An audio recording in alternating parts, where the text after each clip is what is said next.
Calling my parents helped me relax a little. I took a deep breath, trying to stay calm. Then the doorbell rang. What? It's my father-in-law? Hey, good morning, Eve. You guys are going on your honeymoon today, right? So I thought I'll drive you guys to the airport. Am I hallucinating? How come my father-in-law, who was rushed to the emergency room, is standing there talking to me? Didn't you get sick today? My name is Eve. I'm a 28-year-old office worker, and my boyfriend Chris just recently proposed to me. I was so happy, but to be honest, I feel like it took a long time. Because we've been dating since our senior year of high school. So we've been together for 10 years. After I graduated from junior college, I got a job and started living in an apartment by myself. Then 8 years ago, Chris started living in the apartment with me. We've been visiting each other's parents since we were in high school, and when we started living together, we told them about that. I got along with my in-laws quickly, and we went out to dinner a few times. When I was over 25 years old, I started to make a show of wanting to get married to him. But he said, it's only been 3 years since I graduated from college and started working. And why don't we just continue living together like this? He was not very positive about marriage. I told him that since I was already 28 years old, I was considering leaving him if our relationship wouldn't progress any further. Then a little while later, he finally asked me to marry him. I have told him many times about what I want to do at our wedding and about our honeymoon. He also said he wants to do what I want, and I took the lead in wedding preparations and honeymoon arrangements. After the wedding, all we had to do was to go on our honeymoon. Chris said he has some business to do at his parents' house before the honeymoon, so he went to stay at my in-laws' house. So I went to dinner with my parents. After I came back home, I took a bath and went to bed early. Before going to bed, I sent an SMS to Chris saying, I'm looking forward to our trip to Maldives starting tomorrow, and went to sleep. I slept really well, and I woke up feeling refreshed the next morning. I was sure I'll be able to enjoy my trip a lot. I was going to meet Chris at the airport, so I was getting ready alone.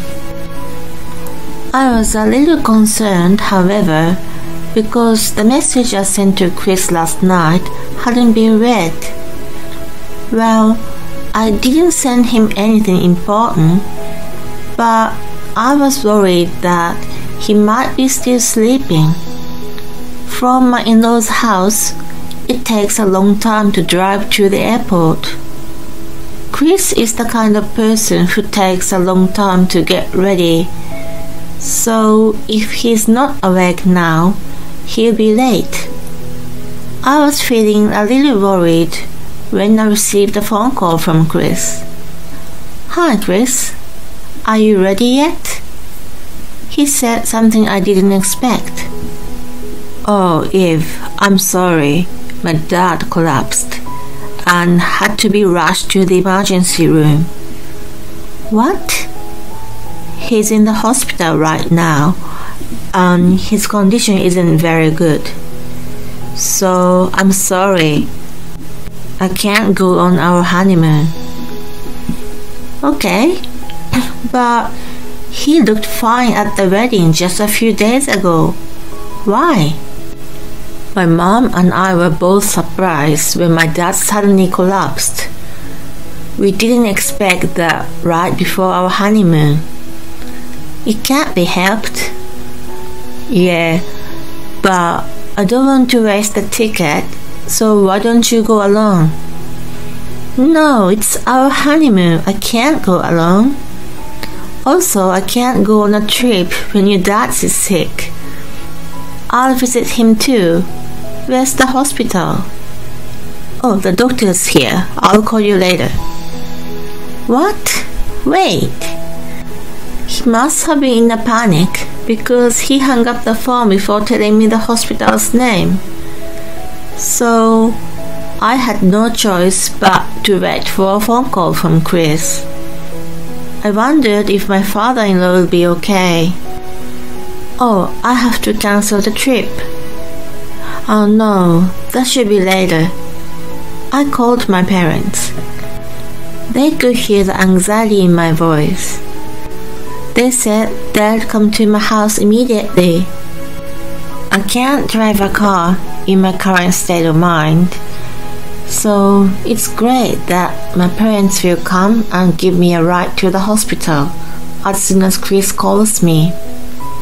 Calling my parents helped me relax a little. I took a deep breath, trying to stay calm when the intercom rang.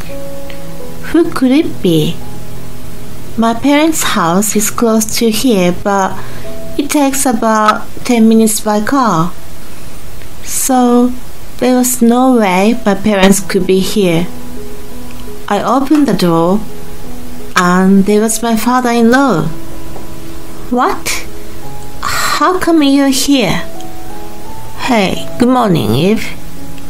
You're on your honeymoon from today, right? I'll drive you to the airport. A cab will be a waste of money, and a train or bus will be inconvenient because of the large luggage, right? My father-in-law speaks very cheerfully and happily. Am I hallucinating? Why is my father-in-law, who was rushed to the hospital, standing and talking? Didn't you collapse today? Huh? Did I collapse? What are you talking about? Chris called me just now. Chris isn't here now? No. Then where's he on your honeymoon day? He said he had some business at your house yesterday and was staying there. No, he didn't come. What do you mean? I didn't know what was going on anymore. He didn't seem like he was lying. Does that mean Chris is lying? I immediately called him, but he didn't answer the phone. Then my parents arrived. My parents got out of the car in a panic, but were surprised to see my father-in-law standing normally in front of them. Hey, what's going on? I heard Chris's dad collapsed. My father-in-law said, Excuse me, it seems like my stupid son lied to Eve. He apologized to my parents. What the hell is he thinking? I thought Chris must be doing something bad. My father-in-law and my parents came inside the house and we set things straight. First of all, Chris didn't stay at my parents-in-law's house yesterday. That means he's doing something or going somewhere. My father-in-law was very furious that Chris lied that he collapsed. I thought Chris is probably telling my father-in-law that he's on his honeymoon with me. So I asked my father-in-law to call Chris. Then he answered the phone. Chris, where are you? I'm at the airport. It's almost time for boarding and I don't have time to talk to you. We're gonna trip to Maldives for 3 nights and 4 days. Right. Enjoy your honeymoon. Oh hey, can you put Eve on the phone for me? Huh? No. What's wrong with it? You don't have much time, do you? It won't take long. No, Eve's in the bathroom right now. Oh well, that's okay then. Enjoy your honeymoon. Yeah, thanks. Mary wanted me to get you some things in Maldives, so I'll send you a list via SMS later. What? I gotta go. Hey. My father-in-law hung up the phone. Then I researched the standard Maldivian souvenirs and made a list. Then my father-in-law sent it to Chris via SMS. Chris immediately read the message but didn't reply to my father-in-law. Then I received an SMS from Chris. I want you to go to Maldives alone. I replied, pretending that I don't know anything. What? Why? Is your dad going to be okay?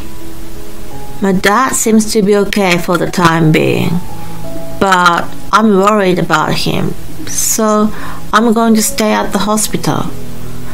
I need you to go to Maldives. My mom wants some things from Maldives. I just sent you a list. Wait, I can't go on a trip at a time like this, and I can't buy souvenirs. Just tell me where the hospital is, and I'll come visit him. He seemed extremely upset when I sent the message. He suddenly sent me an angry message. Just do as I say. You have the tickets. All you have to do is get on the plane and go to Maldives and go buy the stuff on the list. It's disgusting that he would get upset and order me to do something to make himself add up. Both my father-in-law and my parents were appalled to see our conversation on SMS. Eve, I'm so sorry for my stupid son. He must be doing something bad. But I don't know where he is now, and I can't question him. And I'm sure he'll just play innocent. Don't apologize to me. You didn't do anything bad. I'm really sorry. Now you have to pay 100% of the cancellation fee. Would you mind if my parents go to Maldives instead? I asked my father-in-law, and he agreed. If your parents can go now, that'd be great. You shouldn't waste the money. Since it's close to the airport from here, my parents said okay and accepted the tickets. I had to talk to my mother-in-law about Chris too, so my father-in-law gave me a ride to their house. When I told my mother-in-law what happened, she got furious. I can't believe that Chris is cheating on you. We decided to ask a detective agency to investigate what Chris was doing. We were pretending we knew nothing until we got the results while suppressing our anger. The fact that he's even deceiving his own parents means he must be doing something quite sinister. It probably would be adultery. I can't forgive him for having an affair and cancelling our honeymoon. I decided to pack my bags so that I could leave the apartment anytime. 4 days later, he came back home. Welcome home. How's your dad? He's getting better. I'm sorry I couldn't go on our honeymoon. Did you get the souvenirs? Yes, I did. When I handed him the souvenirs, Chris looked so relieved. My parents, who went to Maldives, bought them. Thanks. Mom will be happy. I guess he was relieved that he had managed to fool us. He seemed to be in a good mood. I was about to lose my temper seeing him like that. But the result of the investigation hadn't arrived yet, so I waited patiently. 2 weeks later, the results finally arrived. There was a clear image of Chris and a woman looking intimate and entering her apartment. I immediately told it to my in-laws. They were shocked and apologized to me many times, and they allowed me to punish him without mercy. According to the result of the investigation, Chris was having an affair with one of his colleagues. It seemed that Chris had been seeing both of us for a long time, so he didn't want to get married to me.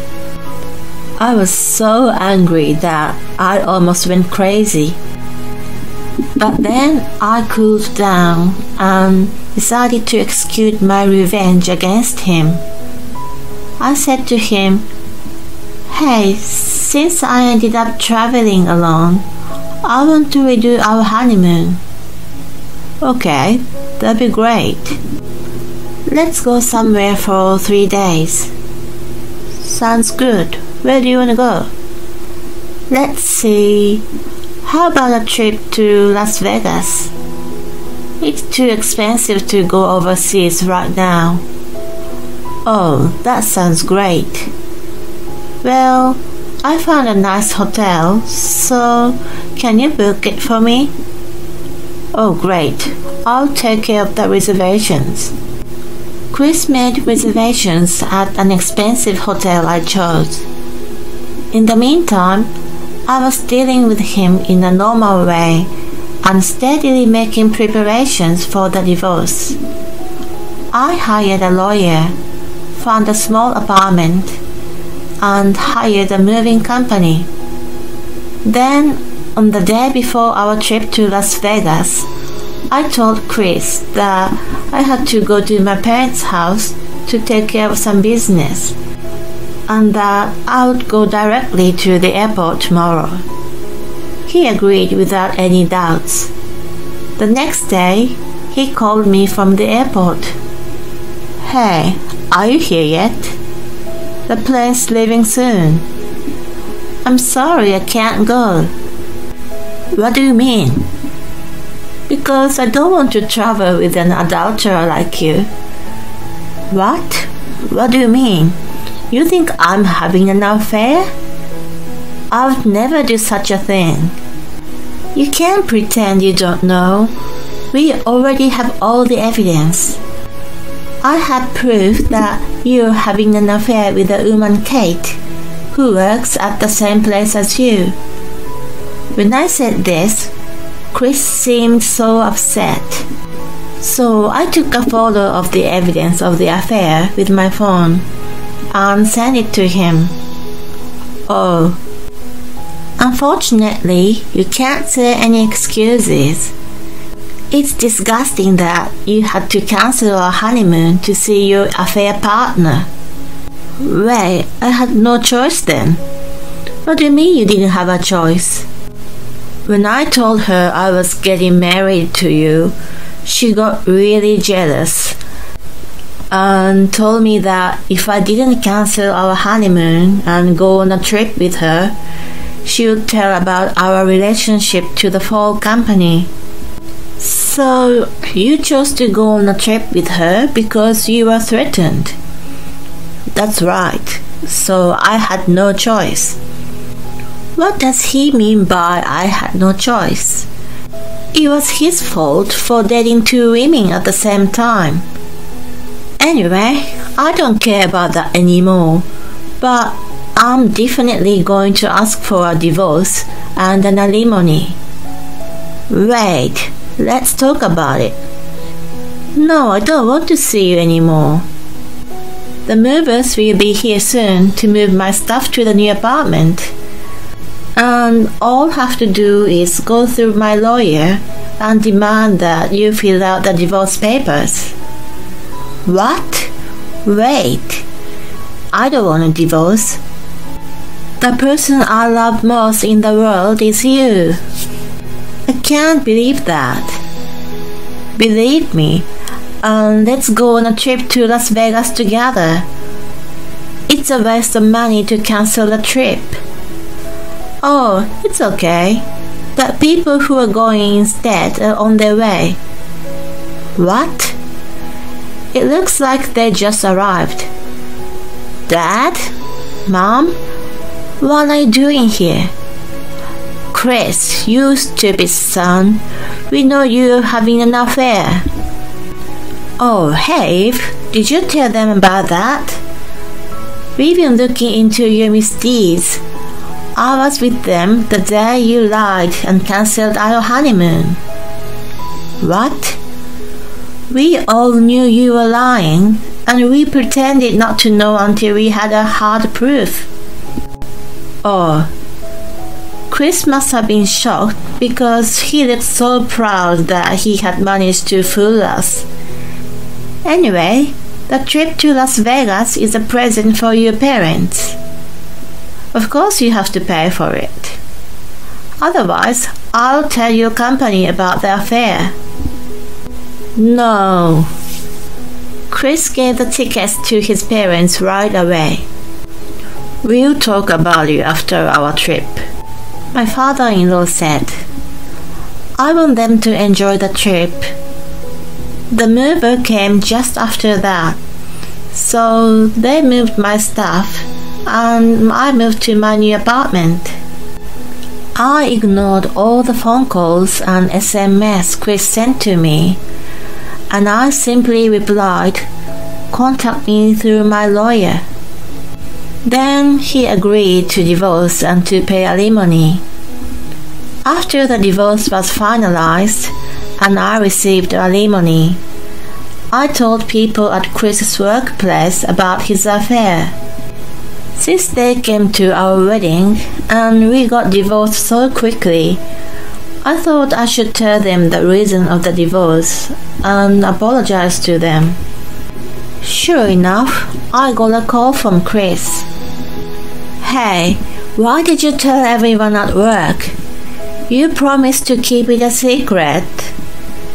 Well, they came to our wedding and we got divorced so quickly, so I thought I should tell them everything honestly. Well, it was your fault and you deserve it. Alright, bye. Hey. I hung up the phone. Apparently, Chris is getting the cold shoulder at work because of what he did. I also told that to all of his former classmates, so he's lost a lot of friends. I'm happy to know that he's in trouble. I blocked him from contacting me. Now I'm living in an apartment and enjoying the single life. I'm only 28 years old and my life is just beginning. I'm going to do a lot of things I want to do and hope I'll get a great boyfriend. He was a lousy goofball. If you're too charming, don't get married, or rather don't date more than one person at a time. I'm glad that her in-laws are decent people. I hope she can get married with a wonderful man next time. Thank you for watching. Please subscribe to our channel if you like. See you in the next video.